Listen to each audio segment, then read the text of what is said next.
Qatar में जिन 8 भारतीयों को मौत की सजा सुनाई गई, जिन्हें मुक्त कराने के लिए भारत सभी कानूनी विकल्पों पर चर्चा कर रहा है। और जी न्यूज पर जारी है कतर में भारतीयों को लाने की मुहिम।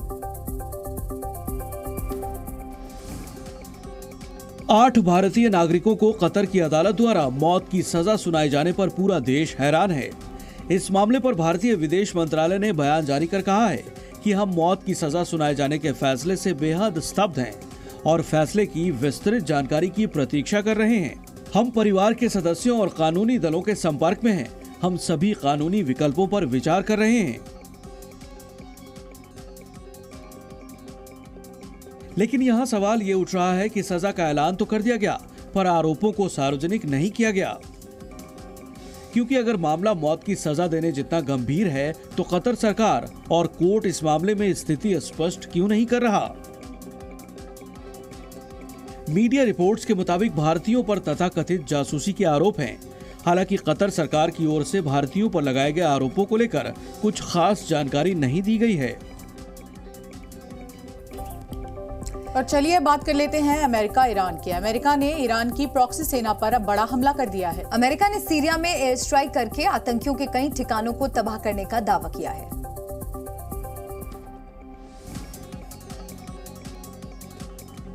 हमास और इजराइल में जारी जंग के बीच अमेरिका ने पूर्वी सीरिया पर हमला किया है।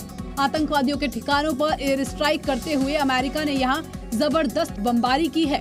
अमेरिकी रक्षा मंत्रालय ने कहा कि आतंकी अमेरिकी ठिकानों पर हमले कर रहे थे और हमने आत्मरक्षा के लिए हमला किया। अमेरिका के मुताबिक ईरान की शहर पर ये आतंकी हमले हो रहे थे। पूर्वी सीरिया में जहां हमला हुआ है वहां से आतंकी ऑपरेट कर रहे थे। ईरान के शहर पर वहां से अमेरिकी सैन्य अड्डों पर आतंकी हमले किए गए, इसलिए हमने आत्मरक्षा के लिए पलटवार किया है। पेंटागन का कहना है कि इराक में अमेरिकी हवाई अड्डे पर फिर से हमला किया गया, जिससे मामूली क्षति हुई। पेंटागन का कहना है कि इराक में इरबिल हवाई अड्डे पर हमले का प्रयास किया गया था, लेकिन कोई हताहत नहीं हुआ और सुविधाओं को केवल मामूली क्षति हुई, इसलिए अमेरिका ने ये पलटवार किया है। इजराइल हमास युद्ध को लेकर संयुक्त राष्ट्र महासभा में चर्चा हुई। यहां फिलिस्तीन ने युद्ध रोकने की अपील की।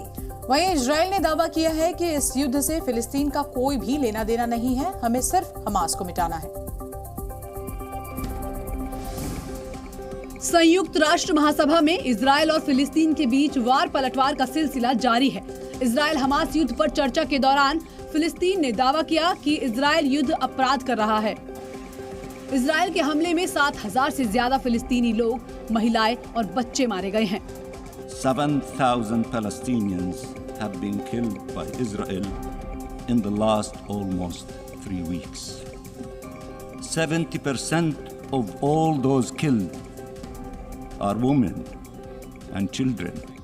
वह इजराइल ने फिलिस्तीन के दावों पर पलटवार किया। 7 अक्टूबर को नरसंहार का फिलिस्तीनियों से कोई लेना देना नहीं है। ये युद्ध फिलिस्तीनियों के खिलाफ नहीं है। ISIS जैसे हमास ने 220 बंधकों का अपहरण कर लिया, जिनमें 9 महीने का बच्चा और 30 अन्य बच्चे शामिल थे। 1400 लोग मारे गए, 1000 घायल हुए, 220 से अधिक बंधक बनाए गए।